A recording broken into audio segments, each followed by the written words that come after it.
Voilà un moment qu'on parle de communauté de marque, de marketing tribal. Il y a sans doute une bonne part de mythe autour de tout cela.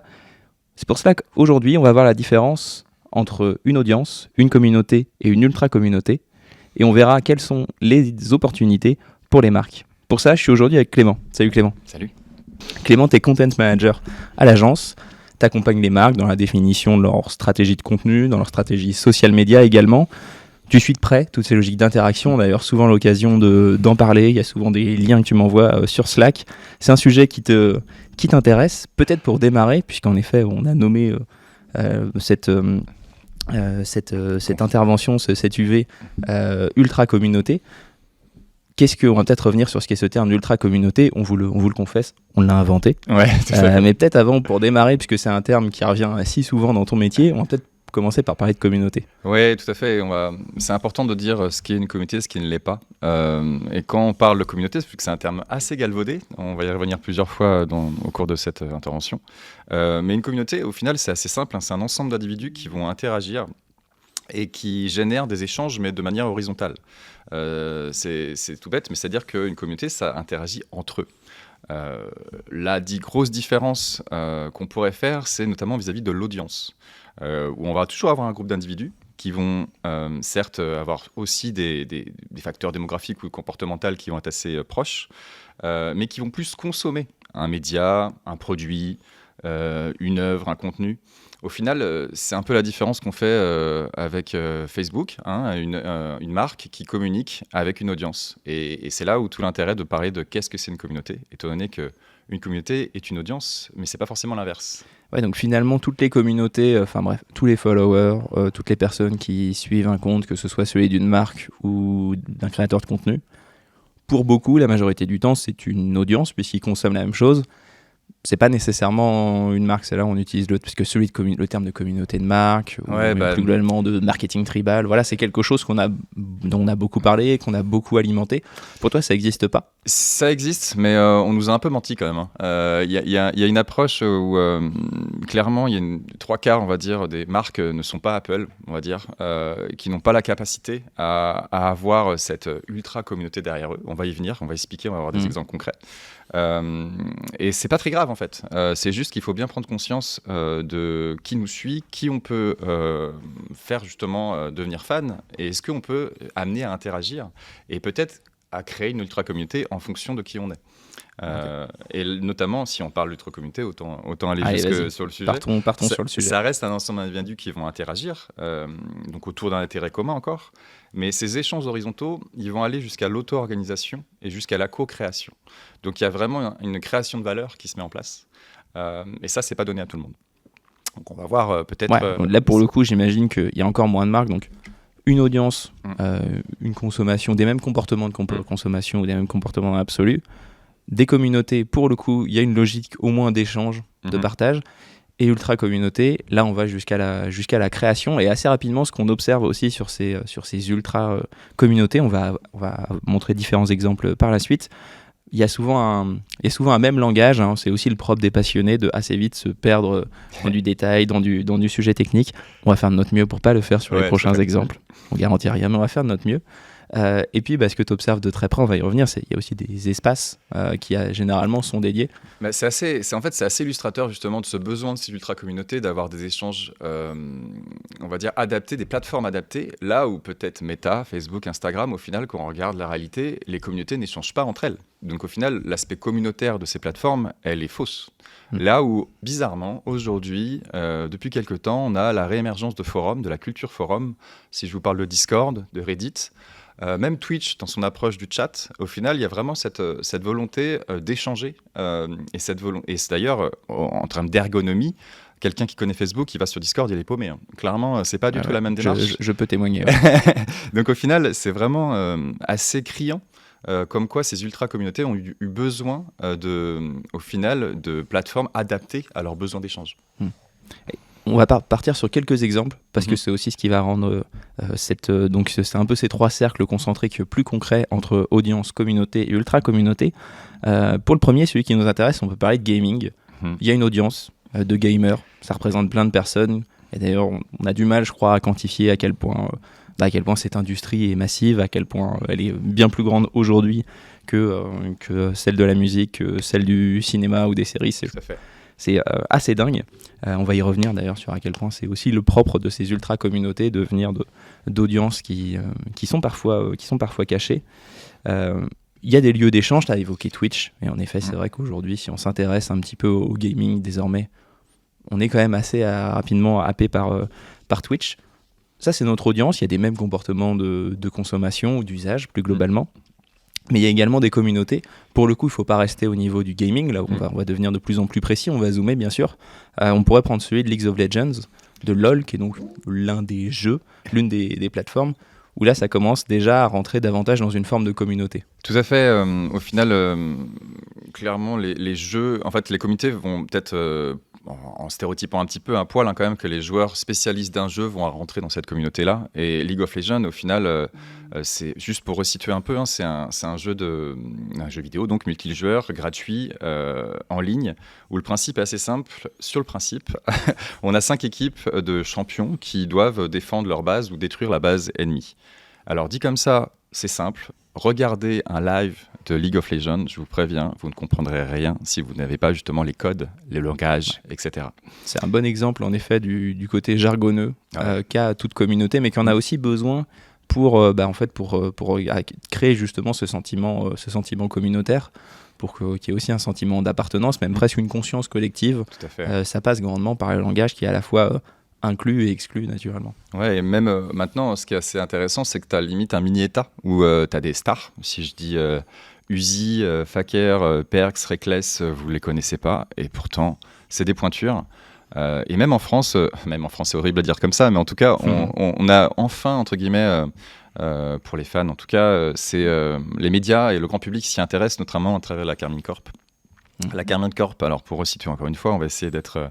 c'est la première équipe, on va dire, française au niveau international de e-sport, et notamment League of Legends, qui a été créé par Kameto, qui est donc un streamer sur Twitch aux millions d'abonnés. Ceux qui regardent GP Explorer, vous le connaissez forcément. Ceux qui ne regardent pas, vous devez commencer à le connaître, étant donné qu'il est passé à France Inter il n'y a pas longtemps. Il y a aussi Armin Mercry, donc, qui est Prime, donc lui qui est autant rappeur, entrepreneur, vidéaste, difficile à définir. C'est cette nouvelle génération un peu de créateurs de contenu qui font un peu tout. Et donc on crée cette Carmine Corp, donc cette équipe d'e-sport pour essayer de se battre au niveau international. Et ce qui est assez fou, c'est qu'aujourd'hui, ils ont annoncé lors de leur dernier événement qu'ils ont, un peu à la manière d'un OM qui a un vélodrome, et aujourd'hui, la Carmine Corp a son stade, enfin a sa salle dans l'Essonne de 3000 places, où aujourd'hui, ils pourront recevoir les équipes, et c'est la première fois qu'une équipe de e-sport a ça en France. Donc c'est pour dire à quel point, entre guillemets, la communauté se concrétise, même de manière... voilà, il y a un endroit maintenant. C'est ça, il y a quelque chose, donc il y a assez d'échanges, il y avait un besoin de créer un lieu. Là aussi c'est pareil, le besoin de créer, on a parlé d'espace, et donc on parle de plateforme digitale, mais en réalité il y a aussi ce besoin au moment de créer des échanges à travers un lieu. Et tu l'as dit, ce qui n'est pas propre qu'à League of Legends, mais qui est quand même singulier, c'est qu'il y a une logique très sport, il y a une logique d'équipe, il y a des stars, il y a des tournois, et ces tournois en effet c'est ce qui amène les gens dans des stades. Ce qui naturellement amène aussi à ce qu'il y ait des clubs de fans qui s'organisent. Et donc c'est le cas pour la Carmine Corp. Et c'est là où on descend à notre échelle vraiment plus d'ultra communauté avec le Blue Wall. Le Blue Wall, ce qui est intéressant, c'est finalement, si on suit notre analogie du sport, rien de très original. C'est les fans, les supporters autour de la Carmine Corp. Ils ont leur rite, ils ont leur tifo, ils ont des maillots, ils ont des chants. À ce titre-là, voilà, si vous êtes déjà allé dans un stade de sport collectif, on n'est pas tellement perdu. Ouais. Ce qui est peut-être d'autant plus singulier, c'est que ce club est né d'une initiative parfaitement indépendante, où simplement il y avait un site qui s'est créé avec un mur, donc qui est devenu le fameux mur bleu, le Blue Wall, où chacun pouvait ajouter une brique, un mot pour soutenir l'équipe, et donc de ça est née une volonté de s'organiser, et ensuite tout ce qu'on connaît, des déplacements pour aller voir les équipes, des événements dans des bars, dans des lieux pour voir aussi les matchs, donc des viewing parties qui peuvent se faire à distance ou en direct. Il y a derrière ça, et donc de manière pour le coup totalement indépendante, des créateurs de contenu qui, eux, voilà, c'est pas la communauté, c'est pas les entrepreneurs dont tu parlais, c'est pas la Carmine Corp qui organise ça. Il y a une volonté ici d'auto-organisation qui s'est faite directement par les ultra-communautés de créer des événements, de les rassembler, de créer des champs. C'est-à-dire que le propre de l'ultra-communauté, ici, on voit bien, c'est l'auto-organisation et la co-création qui se fait de manière totalement indépendante. Et pour les plus curieux, vous pouvez aller voir, il y a un épisode il y a Brut qui s'est intéressé au Blue Wall et qui justement est allé voir pour dire mais comment ça se fait que ce genre de choses soit créé par lui-même. Et c'est assez intéressant aussi de creuser à l'intérieur pour voir qu'au final c'est vraiment des personnes, des fans en fait, tout simplement, qui ont été au-delà du fan. Rien de très nouveau en soi, mais sur ce domaine-là, c'est intéressant de voir comment concrètement ça se concrétise tout simplement. Exactement. On vous propose un autre exemple qui peut-être d'ailleurs justement va venir encore plus interroger cette notion de fan avec encore plus de détails. On va aller voir le monde du rap. Là aussi, tant qu'on reste à l'échelle de l'audience, on le sait, aujourd'hui c'est la musique numéro 1. Beaucoup de gens écoutent du rap, certains même d'ailleurs peut-être sans le savoir ou sans se définir par ça. Ils écoutent du rap de la même manière qu'ils écoutent de la pop, et sans doute d'ailleurs qu'ils n'écoutent pas que du rap. C'est une audience majeure, c'est une industrie, il y a des séries Netflix maintenant autour de ça, il y a une cérémonie, donc il y a quelque chose d'institutionnalisé autour du rap, et une industrie qui est bien organisée autour. C'est notre audience, il y a un même usage, une même consommation. Si on descend au niveau des communautés, on a des fans d'artistes. C'est pas spécifique au rap. Ce qui est peut-être plus nouveau, pour le coup, c'est cette logique d'échange, de débat qui est quand même assez fort dans le rap. Faut quand même, si on regarde de plus près le rap, ce qui est intéressant, c'est quand même il y a des médias rap, il y a des radios rap, on va pas la citer, mais tout le monde la connaît. Et c'est assez intéressant de voir qu'au final, s'il y a autant de médias spécialisés, c'est aussi parce que la communauté est hyper active. Et cette communauté hyper active, on la ressent notamment sur les réseaux sociaux. Si on va sur Twitter, notamment sur X, pardon. Évidemment, il y a ces fameux débats, ou si je peux même dire le mot clash, entre communautés qui vont être amenées à déterminer qui a le meilleur projet, qui est le GOAT, G-O-A-T, pour savoir, et c'est intéressant. C'est le greatest of all time. Voilà, j'ai pas voulu le faire en anglais parce que mon anglais est pourri. Je l'ai lancé. Merci, donc merci. le GOAT, c'est le meilleur, de tous les temps. Et c'est intéressant de voir qu'au final, ces échanges, des fois un peu pas forcément constructifs, on va dire, mais vont être amenés en fait à se nourrir entre eux. Par exemple, même si on va sur YouTube, certes, il y a beaucoup de freestyle. Il y a Grunt, par exemple, qui fait beaucoup de freestyle en direct, ou pas forcément en direct, mais il y a beaucoup de commentaires pour dire qui a fait le meilleur freestyle, et ça échange dans les commentaires. Et même aussi des YouTubeurs, Amine Hugo, par exemple, pour les plus connus et les plus forcément aimés, mais qui vont faire des écoutes, des premières écoutes, et typiquement les premières écoutes, donc ils réagissent en live, et ça permet d'interagir, faire beaucoup de réactions aussi en commentaire. Donc c'est là où on voit que le rap amène des discussions, là où, si je peux dire, la pop le fait un peu moins. En tout cas, il y a moins cet esprit communautaire. Et ce qui est intéressant, j'ai dit le mot clash tout à l'heure. Si on dit clash en rap, on pense à Booba un peu. Et Booba, s'il a bien réussi à faire une chose, c'est justement se servir des réseaux sociaux pour alimenter cette communauté. L'idée pour lui, c'est d'être tout le temps dans de faire parler de lui en fait. Et c'est pour ça qu'il va faire des petites stories, des petits clashs, des petits tweets. Au final, la communauté surréagit et ça permet, limite sans qu'il sorte pas grand-chose. J'allais pas dire de qualité parce que sinon j'allais avoir des problèmes. Mais clairement, on voit que les artistes rap ont compris l'intérêt de faire de la présence à l'esprit dans cette communauté. Si j'évoque PNL qui fait un affichage ou même qui fait un clip sur la Tour Eiffel, c'est pour faire parler la communauté. Regardez, ils sont meilleurs, ils sont les premiers, c'est les premiers à faire un clip sur la Tour Eiffel. Si on voit Orelsan qui fait un docu avec Amazon, clairement, oh là là, qu'est-ce qu'il est authentique ce rappeur. C'est le plus authentique de tous. Donc voilà, on a vraiment une approche communautaire qui est utilisée par les artistes, et c'est peut-être un exemple intéressant à prendre pour les marques. Et là où ça va encore plus loin, je trouve que c'est intéressant, c'est que même dans l'approche des release parties ou des concerts, et c'est intéressant pour te faire un pont sur le prochain artiste, quand on a un artiste comme Laylo, qui fait un concert à Bercy, trois concerts pleins. Il fait beaucoup parler de lui parce que la mise en scène sort du lot totalement, où au final on a une mise en scène avec des vidéos, des acteurs qui viennent sur scène, et tout son concept album va se retrouver sur scène, et sur Twitter c'était la folie. Le jour de son live, enfin on a dit c'est le GOAT, regardez, enfin un artiste live en rap qui fait un vrai live. Et c'est très intéressant de voir comment l'ultra communauté de Laylo a utilisé aussi cette approche-là. C'est ça, on pourra en trouver d'autres, sans doute, mais exemple, là aussi c'est un bon exemple pour arriver donc sur notre cercle vraiment des plus passionnés, des hardcore fans. On parlerait sans doute de ce terme-là ici plutôt que d'ultra qu'on réservera pour le sport. Mais hardcore communauté, on sentait bien que ça allait moins nous plaire. On est resté sur ultra communauté. Toujours est-il que ce qui est intéressant ici, voilà, tu l'as dit, il y a plein d'artistes. qui ont cette logique d'animer une communauté, qui parlent sur leur réseau, qui d'ailleurs souvent donnent un nom là aussi à leur communauté, qui est un truc très d'influenceur et qu'on retrouve beaucoup dans le rap. Le rap est assez à l'aise là-dessus. Ce qui est intéressant avec Laylo, c'est que y a une stratégie de très très peu prendre la parole et de simplement sortir de la musique, de pas faire des stories en continu, etc. Mais il y a quand même une fanbase qui s'est organisée autour et de manière totalement indépendante autour de Laylo. Ça passe beaucoup en effet par ce qui s'appelait Twitter, ce qui s'appelle X. Il n'y a pas de nom, il n'y a pas une logique de club, il n'y a pas nécessairement de médias. Il y a pas mal d'échanges sur Discord, il y en a aussi un petit peu sur Reddit, mais il n'y a pas quelque chose de si organisé que ça, d'institutionnalisé. Il n'y a pas la petite association autour de Laylo. Les choses sont un peu plus éclatées que ça. Mais on a des personnes très engagées, et notamment au-delà de cette capacité d'auto-organisation, là on voit c'est qu'il y a un pouvoir d'influence. Le meilleur exemple, c'est les fans, ou plutôt les hardcore fans de Laylo, ont réussi à convaincre Netflix de mettre un titre de Laylo dans une série, en l'occurrence dans la saison 2 de Mortel.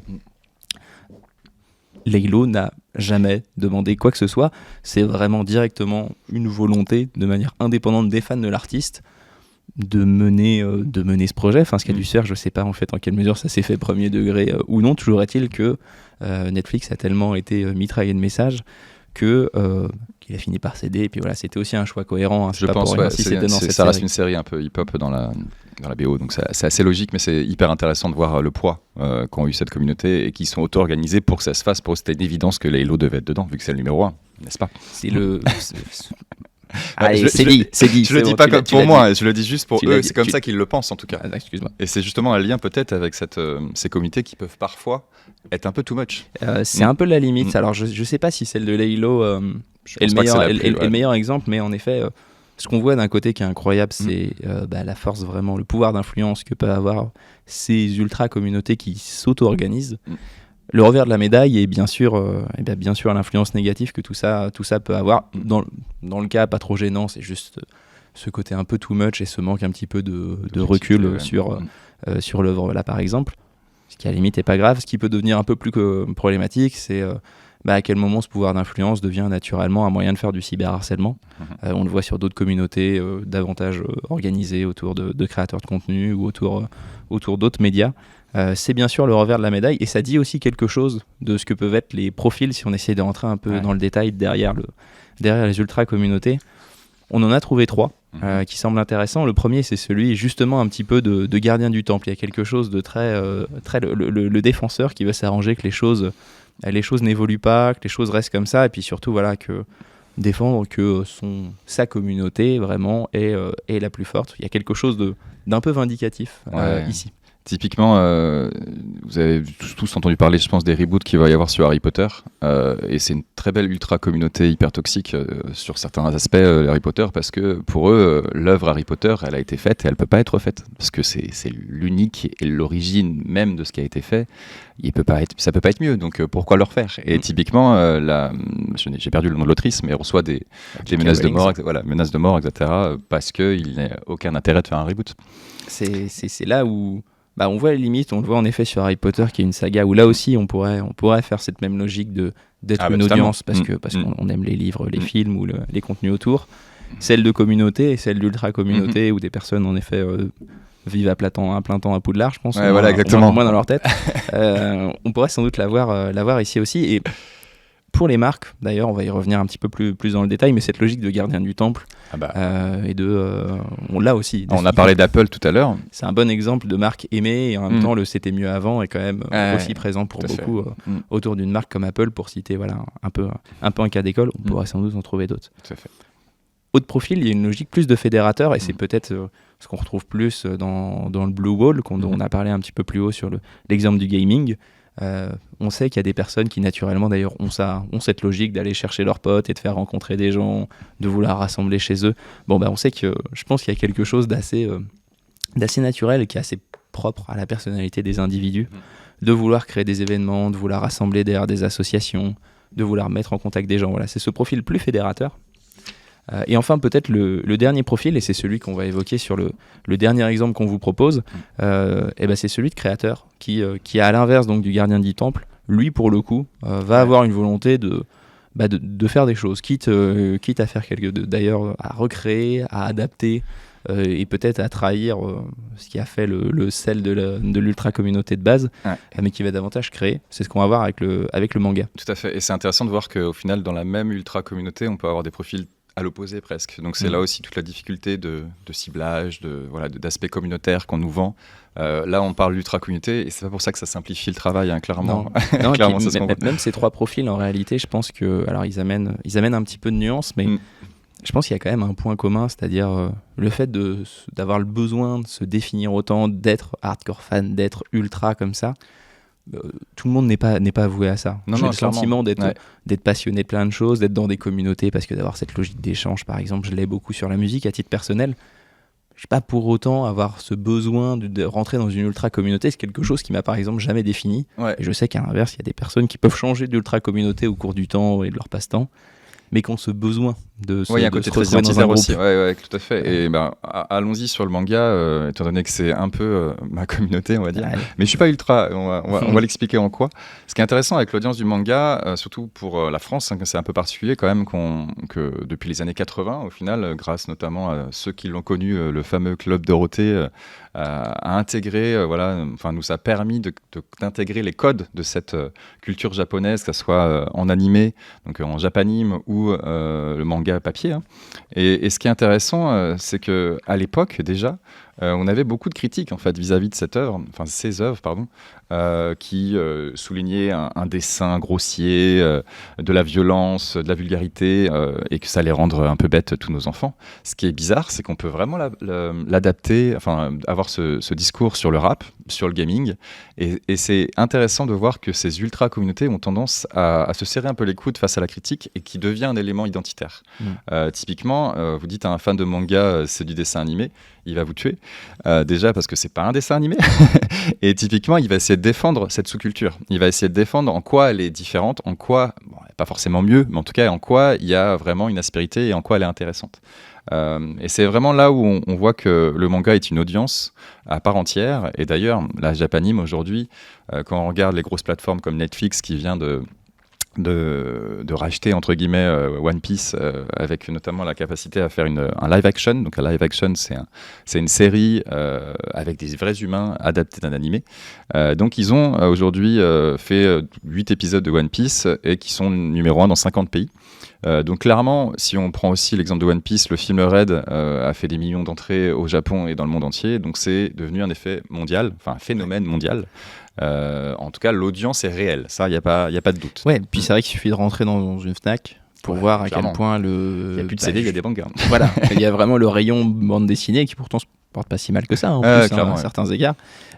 Et le rayon manga, c'est vrai que c'est vraiment impressionnant à quel point ça y est, l'audience est là, bien installée. Et puis très consommatrice. Tout à fait, une audience jeune en plus, mais pas que, justement ne pas non plus limiter à ça. Mais ce qui est intéressant justement, si on va sur l'aspect communautaire, j'ai évoqué plusieurs fois One Piece comme exemple, et on va aller sur cette communauté One Piece.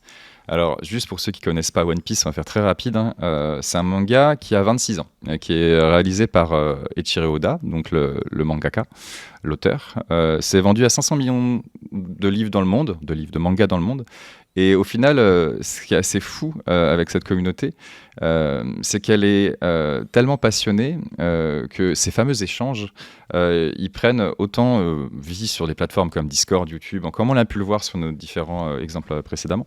Mais l'intérêt, en fait, de l'échange sur cette œuvre, c'est que Eiichiro Oda a créé une chasse au trésor. One Piece, c'est un trésor, et il y a Luffy, un pirate, qui cherche ce trésor pendant 26 ans, et c'est toujours pas terminé, on sait toujours pas ce que c'est le One Piece. Et ce qui est génial, c'est qu'il fait des indices tout au long de son œuvre. Donc depuis 26 ans, on a des indices cachés. Et donc, on a des youtubeurs, par exemple, qui vont faire, si je prends l'exemple de Mon Corvo, 800 000 fans. Toutes les semaines, ils analysent le dernier One Piece qui vient de sortir, parce qu'il y a 15 pages qui sortent toutes les semaines au Japon. et qui vont se dire, tiens, cet indice-là, il permet de comprendre que... Et il y a des théories dans tous les sens, dans tous les sens. Après, on a aussi des réactions live, un peu comme la manière du rap. On a la personne qui lit le manga en direct pour dire « Waouh, qu'est-ce que ça veut dire ?» etc. Ce qui fait que, encore une fois, on a des réactions, on a des échanges sur Twitter. Regardez tous les jeudis ou vendredis de chaque semaine sur Twitter, en trending topic, il y a toujours un One Piece qui apparaît. Enfin, pas toujours, mais de plus en plus. C'est la date de... En fait, ça sort tout le temps. Au Japon, ça sort à peu près jeudi, vendredi, et on a un hashtag, en général, 1083 épisodes ou 1084 épisodes qui viennent sortir. Donc, là, il y a quelque chose de quand même un peu organisé, d'un petit peu voulu par le créateur, de favoriser les échanges, ou en tout cas qu'il y ait de la matière à discuter, à échanger au sein de la communauté. Alors, je ne sais pas si c'était voulu au départ, mais maintenant je pense que clairement les foreshadowing, on appelle ça, c'est la patte d'Oda. Et clairement, ça en devient un jeu avec ses lecteurs. Et c'est très malin. C'est très malin. Donc c'est à la fois des échanges qui sont ici horizontaux, et en même temps, comme on a pu le voir avec les rappeurs, qui sont quand même initiés. En tout cas, voilà, il y a de la matière de données pour qu'il y ait des échanges. Là aussi, on va y revenir, mais pour les marques, je trouve ça assez inspirant pour le coup au niveau de ces communautés ici. Au final, les échanges horizontaux, ils sont assez intéressants parce qu'on parlait d'approche identitaire. Typiquement, ça marche avec beaucoup d'œuvres, mais si vous allez sur TikTok, si vous allez même faire des GIFs, donc Giphy par exemple, vous allez taper One Piece, vous avez toutes les scènes cultes du manga, et il y en a beaucoup, qui sont reprises dans tous les sens. Vous avez des mèmes dans tous les sens, et même il y a des approches, on va dire... audio qui sont prises. Par exemple, le téléphone, c'est des escargophones dans One Piece, et ils font blablabla. Si vous faites ça devant un fan de manga, il vous comprendra. Il vous comprendra. Et c'est ce côté jargon. Exactement. Ce dialogue. Référence commune. J'imagine. Il y a ce sentiment d'appartenance à la communauté qui est énorme. Et encore une fois, je pense que l'auteur le nourrit, et ce qui fait que maintenant, on a une communauté qui est hyper investie. C'est une folie. Et justement, elle est tellement investie qu'on a une démarche d'ultra-communauté qui va au-delà. Elle a une approche créative. Alors, bien évidemment, c'est pas tout le monde, mais on parle notamment d'ultra-fans qui vont être sur l'approche fan-fiction ou fan-art. Au final, je crois que vous allez le voir à l'écran, ça va être une approche donc de réappropriation de l'œuvre, où on va avoir par exemple des univers alternatifs, où on va par exemple retrouver tous nos protagonistes avec Luffy et tout son équipage de pirates, qui va être intégré par exemple dans un univers moderne, dans une classe, à l'université. Bon, là c'est l'université japonaise, mais l'idée étant de lui redonner une autre histoire dans un autre contexte, et de partir sur quelque chose de totalement fictionnel. Et là on a une nouvelle œuvre qui démarre, et il y a plein de forums aussi spécialisés qui vont donner la parole en fait à ces fans. Et c'est pas vraiment de la réécriture, parce qu'il y a aussi des réécritures, et ça c'est assez fou. Pour en avoir suivi une, donc One Piece, il y a à peu près 1080 épisodes là, au bout du 500, je suis désolé, je vais spoiler un truc, mais il y a son frère qui meurt, et il y a une des branches, là je fais pleurer tout le monde. Il est sorti c'est pas non plus hyper important, mais un peu quand même, parce qu'il y a quand même des gens qui se sont dit, bah non, il va pas mourir. Et qui vont écrire l'histoire comme si le frère ne mourait pas. Et ça continue. C'est le côté uchronie de qu'est-ce qui se exactement, passé exactement. Mais c'est magique.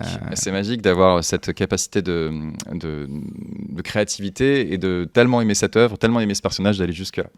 Donc il y a une autre histoire qui se suit, en parallèle, qui se développe, une autre fiction dans la fiction. Et même ils vont aussi creuser. Il y a ce qu'on appelle les ships. Donc c'est des romances. En gros, dans le personnage, dans les équipages de Luffy, il y a des femmes et des hommes, et forcément ils espèrent qu'il y a des romances entre les personnages. Mais vu que ça se fait pas, parce qu'Oda a pas vraiment cette volonté, et ils vont chercher des indices, et ils vont créer une histoire entre Luffy et Nami, entre Zoro et Robin. Et pareil, vous pouvez tout suivre sur TikTok, il y en a beaucoup, toute une histoire recréée, remontée sur la base en fait des montages.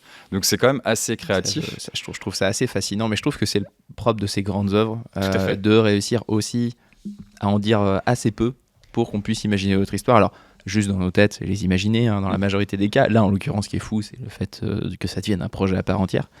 Mais c'est le propre de tous ces univers là aussi, de Star Wars, du Seigneur des Anneaux, qui est un terrain de jeu assez vaste pour qu'il puisse avoir une histoire principale, qu'il puisse avoir d'autres arcs narratifs, et potentiellement des zones d'ombre où en effet il y a de la place à l'imagination. Mais totalement. Les ultra-communautés s'en emparent. Et justement, ce qui est assez intéressant, tu me fais un pont parfait vers les crossovers. De plus en plus, on voit, ça existe depuis des années, mais clairement, on voit aussi One Piece dans Harry Potter, One Piece dans Star Wars.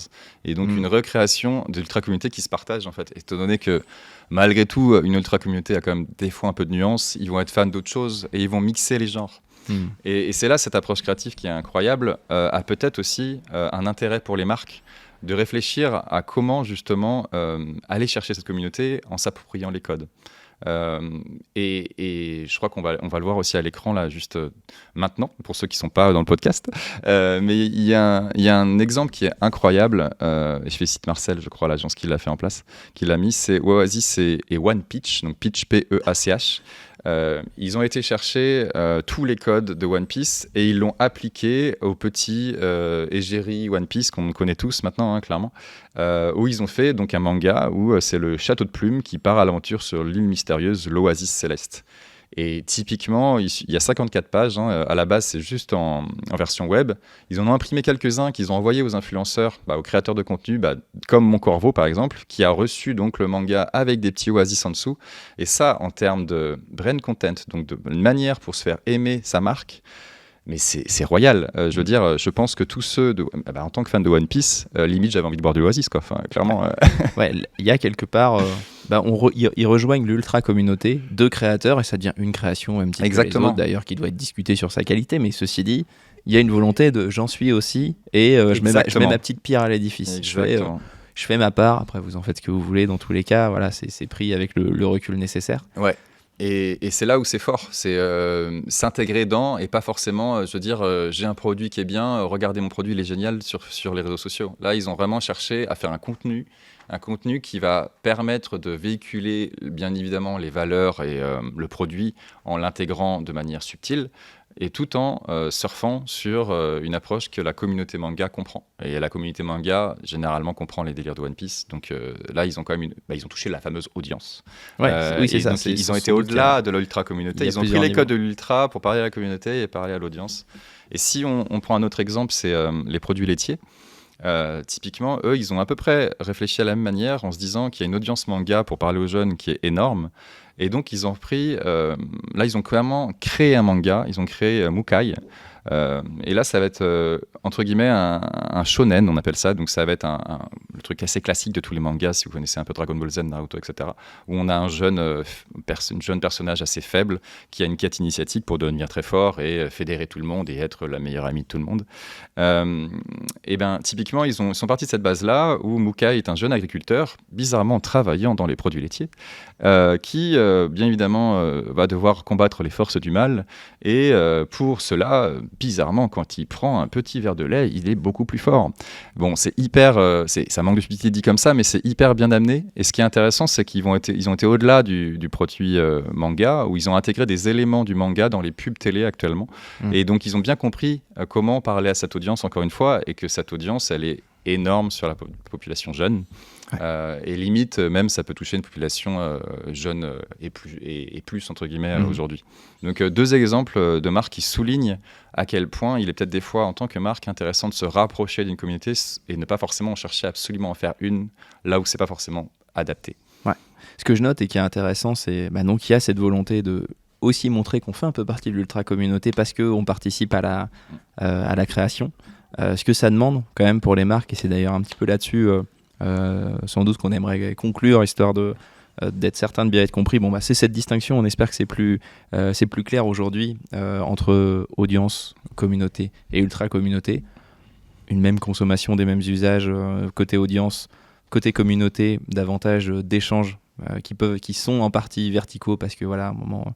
les échanges se font ainsi, mais surtout des échanges qui sont de manière horizontale ensuite autour d'un produit, autour d'une œuvre, autour d'une marque.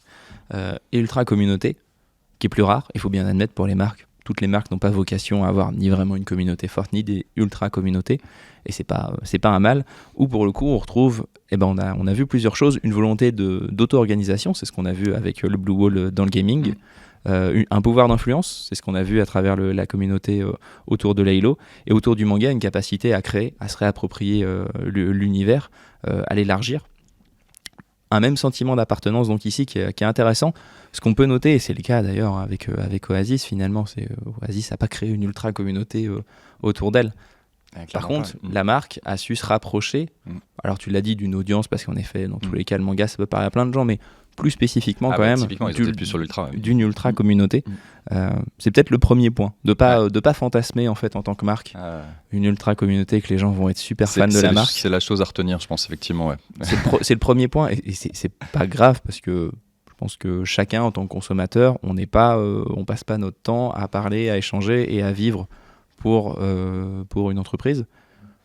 C'est pas très très grave. On vient de le dire, même l'approche communautaire a été un peu galvaudée, et typiquement, si on prend nos deux exemples, on se sent pas membre d'une ultra communauté, mais on suit des marques, on est intéressé par le contenu de marque, on est intéressé par ce genre de choses. Donc il faut juste faire la part des choses pour, en tant que marque, comment je vais sur les réseaux sociaux. Est-ce que des fois, il faut assumer d'avoir une vitrine, une approche descendante ou verticale sur les réseaux sociaux, et pas se dire oh là là, j'ai pas beaucoup de fans, ma communauté interagit pas, mais c'est normal en fait, il y a rien de grave là-dedans. C'est ça. En revanche, c'est ce qu'on a vu, et c'est le cas d'ailleurs des 2 derniers exemples, on pourra en trouver d'autres, et surtout on pense qu'il y en a plein d'autres à imaginer. Si vous en avez, n'hésitez pas dans le chat. C'est vrai d'ailleurs, si vous avez d'autres exemples qui vont dans ce sens-là, c'est si les marques peuvent difficilement espérer créer des ultra communautés, à quelques exceptions près, de marques qui en effet ont un produit où ça a un pouvoir de définition, d'influence très fort, elles peuvent se rapprocher de certaines de ces ultra communautés. Ça demande pas mal de choses, d'avoir une bonne compréhension des codes. C'est pour ça que ça demande aussi une certaine phase d'observation. C'est ce qui nous occupe pas mal, d'essayer de comprendre les évolutions, des interactions, les plateformes en question. De se montrer ensuite peut-être d'abord soutien, de réussir aussi à aller un peu pas à pas à se rapprocher de ces communautés qui n'ont pas vocation toutes aussi à avoir fleurir autour d'elles des acteurs capitalistes. Il faut quand même en avoir conscience aussi. Je pense que là aussi, il y a des distinctions entre les ultra-communautés. Il faut quand même être attentif à ça et ne pas... Voilà, faut pas tomber dans l'opportunisme, clairement, sinon ça peut être limite contre-productif. C'est ça. Ouais. Donc, se montrer peut-être soutien, réussir d'abord à y aller avec certains clins d'œil, en montrant une bonne compréhension justement de la situation, puis participer à la création de valeur. Donc c'est le cas avec le Oasis sur One Pitch. Et justement, Oasis, si on regarde, au final, ils ont une approche très illustrée dès le début. Donc au final, ils avaient déjà les codes un peu BD, entre guillemets. C'était pas vraiment du manga, mais on voit qu'il y avait un pont qui était assez simple à faire, en fait, avec Versa. Je pense que c'est là où, quand tu dis faut pas tomber dans l'opportunisme, il faut voir où sont les passerelles qui ne seront pas vues comme une démarche un peu trop commerciale, tout simplement. C'est ça. Là-dessus, il y a quand même un enjeu. Et puis le dernier point, j'ai pas d'exemple. Peut-être qu'il en existe peu, ou peut-être que je les ai pas trouvés. C'est d'aller davantage vraiment vers la co-création, mais avec ces ultra-communautés, qui est sans doute une étape là aussi, un peu plus avancée, mais qui me semble intéressante, puisqu'on l'a vu à travers notre dernier cas, qu'il y a une volonté de créer. Et les marques ont bien sûr une capacité ensuite derrière à pouvoir le faire savoir, ou à pouvoir fournir des moyens qui me semblent intéressants. Finalement, c'est des choses, cette logique de co-création qu'on a vu beaucoup avec des influenceurs. C'est exactement ce que j'allais dire. Au final, ça existe au travers des influenceurs qui font partie d'une communauté, voire d'une ultra-communauté pour souvent. Exactement. C'est juste que c'est resté à l'échelle toujours d'un influenceur, d'une personne qui a sa communauté. Cette réflexion se fait pas de se dire essayons autour d'un forum, autour d'une chaîne Discord, de se dire très bien, co-créons avec ses membres, et puis ensuite on fera savoir, on mettra à la lumière, on communiquera ensuite ce projet qui a été fait en commun. Cette logique de co-création marque et communauté, on l'a assez peu vu, alors que tu as raison, on l'a beaucoup vu dans une logique d'influenceur marque. Je pense qu'il y a des choses à imaginer ici. Il y a un beau potentiel pour les marques. En tout cas, c'est ce qu'on espère. Et puis on aurait vocation à pouvoir vous accompagner. On l'a vu d'abord dans une logique de détection, de bonne compréhension des codes, d'analyse, puis ensuite d'animation, puisque là aussi on l'a vu, il ne s'agit pas simplement de faire un one shot. Il faut réussir à créer une relation qui s'inclut sur le long terme avec ces ultra communautés. Voici pour les quelques points. Je vois qu'on a une remarque d'Inès, merci. Un super exemple, je lis pour ceux qui ne l'auraient pas dans le chat, un super exemple d'influence et d'ultra communauté serait les ARMYs, fans de BTS et de McDo USA. C'est un très bon exemple pour être même tout à fait franc. On a hésité très longtemps à se dire est-ce qu'on parle du rap ou de K-pop, ou est-ce qu'on parle de K-pop. La marque a repris les codes de la K-pop en proposant des cartes portraits comme le fait le groupe dans ses albums. C'est en effet un bon exemple, et ce qui est intéressant je trouve, avec toute la K-pop, c'est qu'en effet, il y a cette logique de nom. En effet, il y a les ARMYs, donc qui sont autour du groupe BTS, qui est le groupe phare de la K-pop. C'est-à-dire qu'il y a quelque chose, pour le coup, où il y a vraiment un nom. Je serais curieux de savoir si ce nom a été trouvé directement par les fans ou s'il a quand même été soufflé par BTS et ce qu'il y a derrière. Mais il y a quelque chose d'ancré, de créé, de marketé presque autour des ARMYs. Le nom est quand même drôle. Clairement. Il y a quand même quelque chose un tout petit peu guerrier là-dedans, ce qui n'est pas toujours le. Et l'approche toxique, des fois, elle est clairement aussi un peu évoquée. On pourrait creuser autour du côté constructif et un peu dangereux de cette fameuse ARMY qui a des tendances un peu extrêmes, on va dire, sur Twitter. C'est aussi le propre, je crois, de beaucoup de bonnes causes. Là-dessus, il y a une détection de trouver les bons partenaires, aussi de trouver les bonnes personnes dans les communautés, d'où cette phase d'observation qui semble importante. Merci beaucoup Clément. Merci à toi. Et merci à vous d'avoir suivi cet échange. Vous pouvez retrouver tous nos podcasts UV sur notre site thelinks.fr. À bientôt.